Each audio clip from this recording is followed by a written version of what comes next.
తన కరస్పర్శ చేత కిరణస్పర్శ చేత మీరు ఇచ్చినటువంటి నివేదనని ఆయన ముట్టుకుంటాడు. ఆ ముట్టుకున్న ప్రసాదం ఏదుందో ఆ ప్రసాదాన్ని స్వీకరించడం అనుగ్రహానికి కారణమవుతుంది.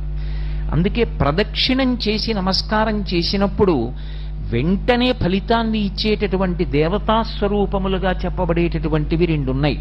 ఒకటి హనుమ. ఆ హనుమ సూర్యనారాయణమూర్తి యొక్క శిష్యులు. రెండవ వారు సూర్యుడు. కానీ సూర్యుడికి ప్రదక్షిణ ఎలా చేస్తాం అంటే సూర్య దేవాలయం అందుకొచ్చింది. సూర్య దేవాలయం ప్రధానంగా దేనికి అంటే ప్రదక్షిణం చేయడం కోసం. కోణార్క సూర్య దేవాలయానికి ప్రదక్షిణం చేసి నమస్కారం చేసి గుండె జబ్బుల నుంచి కుష్ఠవ్యాధి నుంచి విముక్తులైనటువంటి వారు ఎందరో ఉన్నారు. అంత ఉత్తరక్షణం అనుగ్రహించి ఆరోగ్యం ఇవ్వగలిగినటువంటి భాస్కర స్వరూపం ఏది ఉన్నదో